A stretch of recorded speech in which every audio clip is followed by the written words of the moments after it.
मिथुन सागर नामक एक नगर में था एक मशहूर मिठाई की दुकान, किसान वाला मिठाई। दुकान का मालिक था प्रणवीर अग्रवाल। प्रणवीर अपने बेटे केतन से बहुत प्यार करता था। केतन के साथ एक और लड़का था, शंतन। शंतन अंजया का बेटा था जो प्रणवीर के लिए काम करता था। अब शंतन तो केतन का सगा भाई तो नहीं था, पर दोनों को प्रणवीर ने साथ साथ बड़ा किया। केतन ने अपनी पढ़ाई जारी रखा, पर शंतन पढ़ाई छोड़कर मिठाई की दुकान पर काम करने लगा। कुछ महीनों बाद केतन ने भी पढ़ाई छोड़ दी, क्योंकि वह अच्छे से पढ़ाई नहीं कर पाया। शंतन दुकान में ही काम कर रहा था और केतन ने बाकी पाठ्यक्रमों में जमा हो गया, जैसे कि मुक्केबाजी, घुड़सवारी, कराटे और बहुत कुछ। बहुत सालों तक केतन संघर्ष करता रहा, पर वह हर किसी में असफल रहा। इसी प्रकार कई साल गुजर गए और केतन किसी भी चीज में सफलता नहीं प्राप्त की। दूसरी ओर शंतन दुकान में काम करके स्वादिष्ट मिठाई बनाना सीख लिया। उसने बहुत मिठाई बेचा और किसान वाला मिठाई को और भी मशहूर बना दिया। उसकी जिम्मेदारियां भी बढ़ गई और उसने दुकान की अच्छी देखभाल की। प्रणवीर ने दोनों लड़कों को ध्यान से देखा और फिर एक दिन केतन को अपने पास बुलाया। केतन, तुमने 12 साल बिताए कई पाठ्यक्रमों को सीखने में, पर तुमने कुछ नहीं सीखा। कम से कम दुकान के कैश काउंटर को जाकर संभालो, कुछ ना कुछ तो वहाँ सीख जाओगे। ये सुनकर केतन बहुत खुश हो गया। उसको ऐसा लगा जैसे पूरी दुकान उसी की है और हर एक जिम्मेदारी भी उसी की। अगले दिन केतन दुकान पर गया, अपने आप को कुछ ज्यादा ही महान समझकर। दुकान पर उसने देखा कि शंतन सब कुछ बहुत अच्छे से संभाल रहा था। किसी ने केतन को भाव ही नहीं दिया और केवल शंतन की बात ही सुन रहे थे। केतन को जलन होने लगी और उसको समझ नहीं आया कि वह क्या करे। दिन समाप्त होने के बाद जब शंतन काम करने वालों को तनख्वाह दे रहा था, तब केतन बीच में आया और उसके हाथ से पैसे छीन लिए। ये मेरी दुकान है और अब से पैसे मैं ही संभालूंगा। उठो यहाँ से और जाओ। शंतन ने कुछ नहीं कहा और चुपचाप वहाँ से चला गया। केतन अब काम करने वालों को पूरी तनख्वाह देने के बजाय आधा ही देने लगा। दुकान के लोगों को निकालकर दूसरे काम वालों को ले आया, जिनको मिठाई बनाने के बारे में ज्यादा कुछ पता भी नहीं था। शंतन ये देखकर केतन के पास गया और बोला, अगर तुम ऐसे कर्मी को काम पे रखोगी तो हम अच्छी मिठाई कैसे बना पाएंगे? मुझे पता है मैं क्या कर रहा हूँ। अगर तुमको पसंद नहीं तो तुम इस दुकान को छोड़कर जा सकते हो। ये सुनकर शंतन दुकान जाना बंद कर दिया। जब प्रणवीर ने शंतन को घर पर ही देखा तो वह हैरान रह गया। प्रणवीर जानना चाहता था कि हुआ क्या, पर शंतन उसको कुछ नहीं बोल रहा था। अंत में प्रणवीर को पता चल ही गया कि उसकी दुकान पर हो क्या रहा था। प्रणवीर ने देखा कि उसका बेटा गलत रास्ते पर जा रहा था।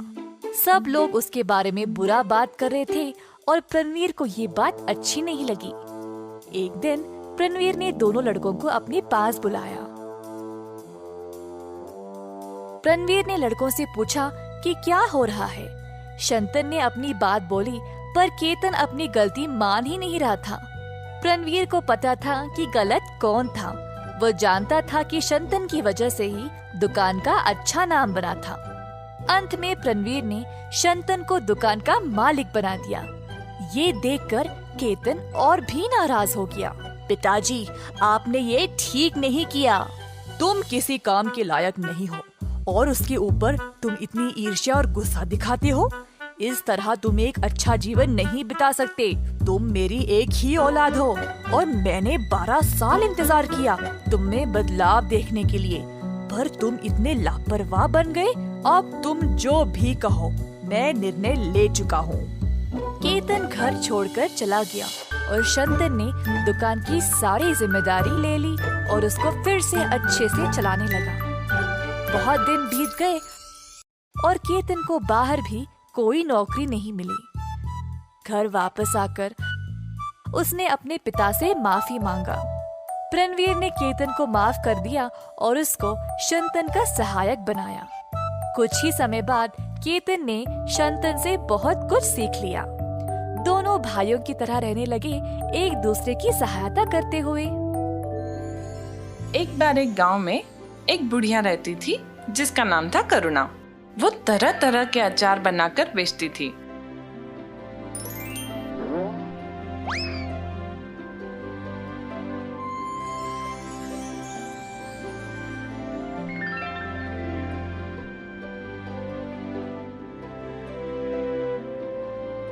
करुणा का स्वभाव बहुत ही अच्छा और मददगार था। उस गांव में कोई अचार की दुकान नहीं थी। कुछ ही दिनों में करुणा का व्यापार बढ़ने लगा और उसने अपने घर के बाहर एक नई दुकान लगाई जहां से वो अचार बेचने लगी।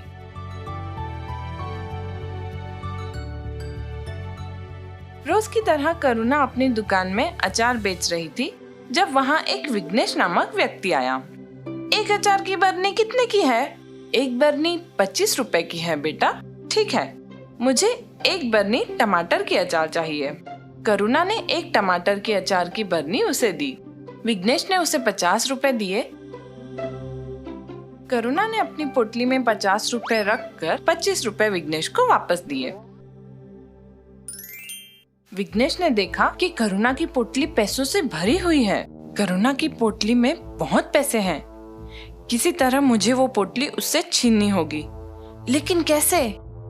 उसने सोचा कि मैं करुणा से पानी मांगता हूँ। करुणा पोटली रखकर विघ्नेश के लिए पानी लेने गई। करुणा के वापस आने से पहले मुझे वो पोटली लेनी होगी। जैसे ही विघ्नेश ने वो पोटली लेने की कोशिश की, तभी करुणा वापस आ गई। मेरी पैसों की पोटली क्यों उठा रहे हो विघ्नेश? कुछ देर तक उन दोनों में बहुत बहस चली।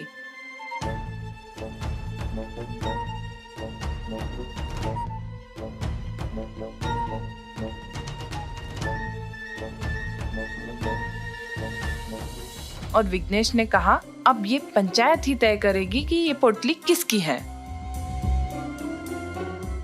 तो अब मुझे पंचायत में बताना पड़ेगा कि ये मेरी पोटली है।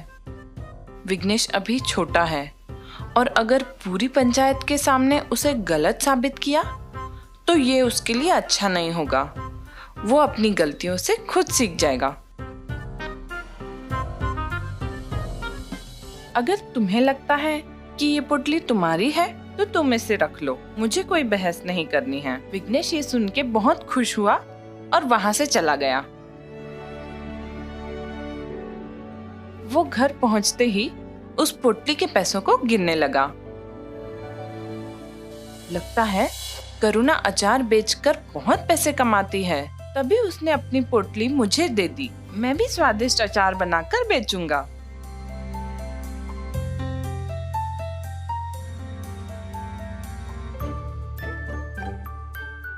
अपने पैसों में करुणा से चुराए हुए पैसे जोड़कर उसने नई सामग्री लाई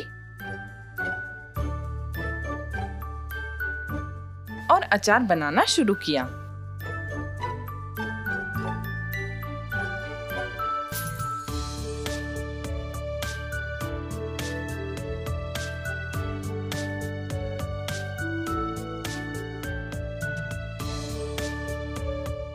करुणा की दुकान के ठीक सामने विघ्नेश ने अपनी दुकान लगाई।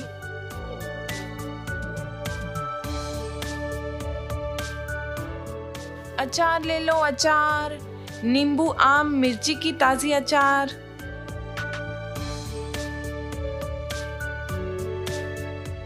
करुणा ने ये देखा कि इसने मेरे पैसों से अपनी दुकान ठीक मेरी दुकान के सामने लगाई है, लेकिन फिर भी करुणा के जो ग्राहक थे वो उससे ही अचार लेते थे।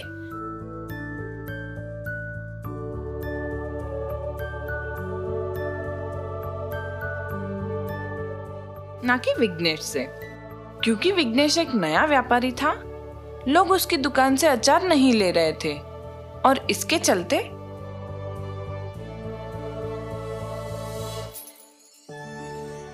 अचार पड़े पड़े सड़ने लगे।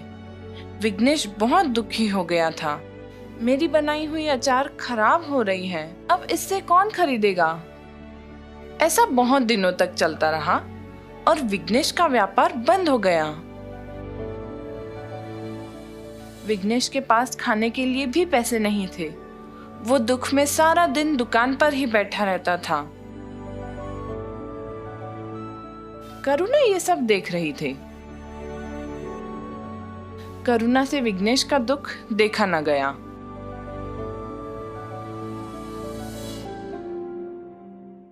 और वो उसके दुकान पर गई। विघ्नेश ने करुणा को देखकर भी अनदेखा किया। विघ्नेश, तुम क्यों दुखी हो? तुम अचार की बरनियां बदल क्यों नहीं रहे हो? विघ्नेश ने करुणा को पूरी बात बताई। चिंता मत करो विघ्नेश, इस बार मैं जैसा बताऊंगी वैसे ही अचार बनाना। मैं तुम्हें अचार की पूरी सामग्री खरीदने के लिए भी पैसे दूंगी और जब तुम्हारा व्यापार फिर से चल पड़ेगा तब तुम मुझे मेरे पैसे लौटा देना। मैंने आपकी पोटली चुराई, आपकी दुकान के सामने अपनी दुकान लगाई और आप फिर भी मेरी मदद कर रही हैं। मैं ऐसा बुरा बर्ताव फिर कभी नहीं करूँगा।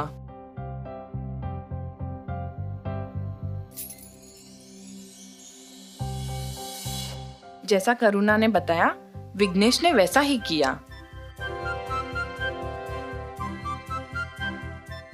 और जल्द ही उसका व्यापार बढ़ने लगा।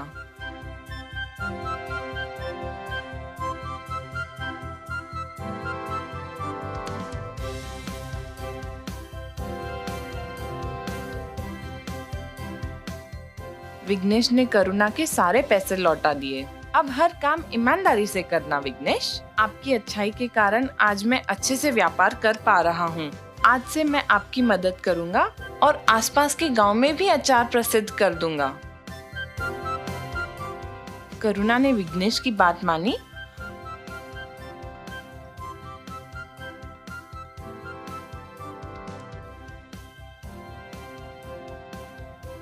और अचार आसपास के गांव में बहुत प्रसिद्ध हुई।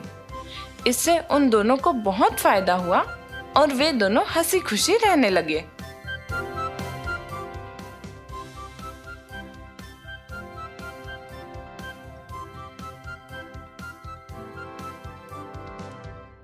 एक बार एक गांव में केतन नाम का एक दूध वाला रहता था। जैसा कि केतन गाढ़ा और शुद्ध दूध बेचा करता था, गांव के सभी लोग उससे ही दूध खरीदना पसंद करते थे।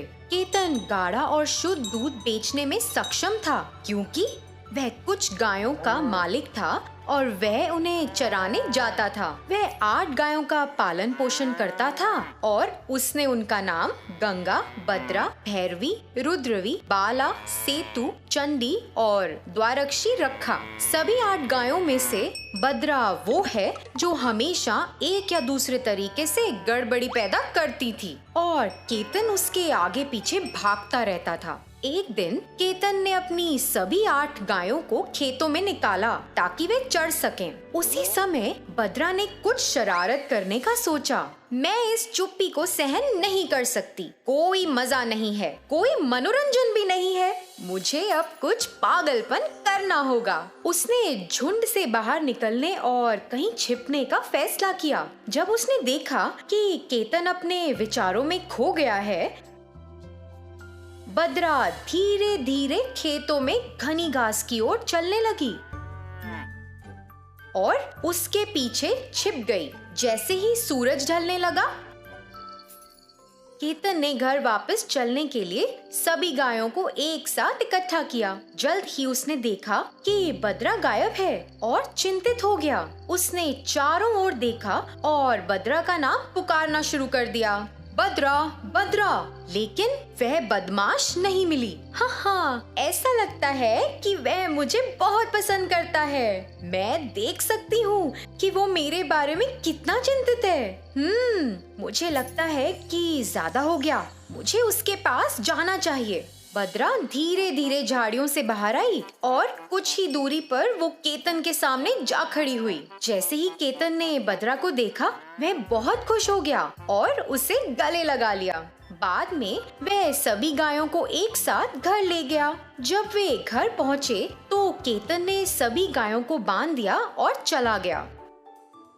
अरे बद्रा, तुम खेतों में कहाँ चली गई थी? अरे इस कारण हम सब बहुत चिंतित थे।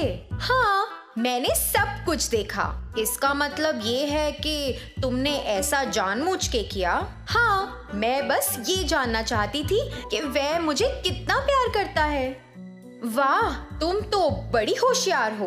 तुम केवल एक ही हो जो इस तरह से सोच सकती हो। हाँ हाँ हाँ, तो मैं तुम लोगों की तरह बोरिंग गाय नहीं बनना चाहती। कभी कभी हमें मस्ती के लिए इस तरह की चीजें करनी पड़ती हैं।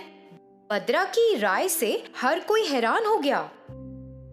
अगले दिन केतन दूध लेने के लिए गाय की शरण में गया। जैसे ही वह वहां पहुंचा, उसने एक लाइन में सभी गायों को खड़ा किया और गायों से एक के बाद एक दूध निकालना शुरू कर दिया। बद्रा को छोड़कर सभी ने साथ दिया और केतन केवल उससे बहुत कम मात्रा में दूध एकत्र कर पाया। अरे ये क्या है? बद्रा को क्या हो गया? वह इन सभी गायों के साथ रहती है और खाती भी है। मैं इन सभी गायों की बराबर देखभाल करता हूँ, लेकिन ये बदमाश दूसरों की तरह दूध की अच्छी मात्रा क्यों नहीं दे रही है? वो दूध बेचने गांव गया। दूध बेचकर जो भी पैसा कमाया, उससे वो बद्रा के लिए कुछ अनाज और मकई खरीदने के लिए गया ताकि बद्रा अच्छी मात्रा में दूध दे सके। उसने ये सब एक बाल्टी में निकाला। फिर केतन उसे वहां छोड़कर अपने घर में चला गया। उसी क्षण सभी गायें बद्रा के पास आईं और पूछने लगीं, आहा, तुम कितनी होशियार हो। तुम उसे सुबह अच्छी मात्रा में दूध नहीं देना चाहती थी ताकि वह तुम्हें सभी प्रकार के विशेष अनाज और मकई खिला सके। हाँ हाँ, कौन उस उबाऊ घास को रोज खाएगा? इसलिए मैंने थोड़ा बदलाव के लिए ऐसा किया। तुम इतनी होशियार कैसे हो सकती हो? क्या तुम अपने चतुर दिमाग का उपयोग करके हम पे भी उपकार कर सकती हो क्या? हाँ, तो मैं क्या करूं? हम सभी सुंदर बांसुरी संगीत सुनना चाहते थे। जैसे ही द्वारक्षी ने ऐसा कहा, बाकी गायों ने उत्साहित होकर कहा, हाँ हाँ, हम सुनना चाहते हैं। अरे हम सुनना चाहते हैं। ठीक है, आप इसे सुनना चाहते हैं, बस इतनी सी बात है। फिर आपको एक काम करना होगा। जब हमारा मालिक अगली बार हमें खेतों में ले जाएगा तो किसी को भी घास नहीं खाना है। तो इससे हमारे मालिक को शायद बांसुरी बजाने का विचार आ जाए। हाँ ठीक है, जैसा आप कहेंगी वैसा ही करेंगे। उसी दिन शाम को केतन सभी गायों को खेत में ले गया, क्योंकि सभी गायों ने योजना बनाई थी कि वे घास नहीं खाएंगी। केतन ने उस पर ध्यान दिया और उन्हें घर वापस ले आया। उस स्थान पर जो भी अनाज बचा था, उसने उसे सभी गायों को समान रूप में वहां पर परोस दिया। यह 2 दिन तक चला। तीसरे दिन केतन वहां शरण में बैठ गया। वह चिंतित था और सोच रहा था कि कैसे इस समस्या का समाधान करें। लगभग पिछले 3 दिनों से गाय कुछ भी नहीं खा रही हैं। ऐसा क्यों हो रहा है? मैं उन्हें अनाज और मकई बार बार नहीं खिला सकता हूँ। ऐसे तो वे अच्छी मात्रा में दूध भी नहीं देंगी, और अगर इस तरह से चलता रहा तो मैं क्या करूँगा? जब केतन सोच रहा था, उसकी पत्नी सरस्वती उसके पास आई। जी, क्या हुआ? आप किस बारे में चिंतित हैं? अरे, जब मैं उन्हें चराने ले गया तो गायों ने घास नहीं खाई। यदि वे ऐसा करती रहेंगी तो हमें गुणवत्ता वाला दूध नहीं मिलेगा। हम दूध नहीं बेच पाएंगे और इससे हमारे जीवन पर असर पड़ेगा। अपने पति की बात सुनने के बाद वह विचारों में खो गई और अचानक कहा, जी आप एक काम करें, उन्हें मैदान में ले जाएं और एक बांसुरी बजाना शुरू करें। मुझे यकीन है कि वह घास खाना शुरू कर देंगी। आहा, मुझे लगता है ये सही है सरस्वती। अगले दिन केतन गायों को खेत में ले गया और बांसुरी बजाने लगा। सभी गायों ने बहुत खुश महसूस किया। और खाना शुरू कर दिया। मैदान में वापस आने के बाद सभी गाय खुशी से एक स्थान पर एकत्रित हो गईं और गंगा ने बद्रा से पूछा, बद्रा, ये सब तुम्हारे कारण है। हम सब बहुत बहुत आभारी हैं। अब मेरा एहसान चुकाने की आपकी बारी है। हाँ तो हमें बताओ। मैं कल दूध नहीं दूंगी। मुझे इसके लिए तुम्हारी मदद चाहिए। हर कोई उससे सहमत था। और अगले दिन जब केतन दूध निकालने के लिए आया तो सभी गाय चौकन्नी हो गईं। केतन आया और एक लाइन में सभी गायों को बांध दिया और अपना काम शुरू करा। जब केतन गंगा से दूध ले रहा था तब बद्रा दूसरी स्थान पर खड़ी थी। जब उसने दूध निकाला तो बद्रा अपने स्थान से तीसरे स्थान पर चली गई। केतन का इस पर ध्यान नहीं गया। उसने सिर्फ एक के बाद एक दूध लेने पर ध्यान केंद्रित किया। अरे बद्रा, तुम कितनी चालाकी से बच निकली। तुम बहुत बहादुर हो। मगर मुझे संदेह है, जब उसने सभी को एक लाइन में बांध दिया, क्या उसने तुम्हें नहीं बांधा? तुम उससे कैसे बच गई? हाँ, तुमने ऐसा कैसे किया? मैंने वही चाल चली। हा, तो आप लोगों ने भी उस पर गौर नहीं किया। हम गर्व महसूस कर रहे हैं कि हमारे भीतर ऐसी बुद्धिमान मित्र है। लेकिन हम अपने मालिक को कैसे धोखा दे सकते हैं जब वो हमारा बहुत अच्छे से देखभाल कर रहा है? हाँ, ये सच है। वह हम सभी के लिए बांसुरी बजा रहा है और वह हमें अच्छा स्वस्थ भोजन खिलाता है। ऐसे व्यक्ति को धोखा देना सही नहीं है जो हम सभी की इतनी अच्छे से देखभाल कर रहा है। सभी गायों ने एक साथ कहा, हाँ, ये सही है। क्या बद्रा, तुम चुप क्यों हो? मैंने आप लोगों को इसी बारे में बताने के लिए सोचा था। किस बारे में? अब से हमें उस पर कोई गड़बड़ या किसी तरह का बोझ नहीं डालना चाहिए। ऐसा क्यों? क्या तुमने भी इस बारे में सोचा क्या? मेरी कुछ इच्छाएं थी और मैंने उन्हें सच कर दिया। दोस्तों, मेरी मदद करने के लिए बहुत बहुत धन्यवाद। अब से उसे परेशान नहीं करेंगे। बद्रा की बात सुनकर अन्य सभी गायों को बहुत खुशी हुई। उस दिन से सभी गायों ने वहां दिनचर्या का आनंद लिया, जैसे खेतों में जाना, बांसुरी सुनना, घास खाना और घर वापस आना, और फिर अनाज और मकई खाना और अच्छी गुणवत्ता वाला दूध देना। यहाँ तक कि केतन अपनी गायों को स्वस्थ देखकर बहुत खुश महसूस करता था।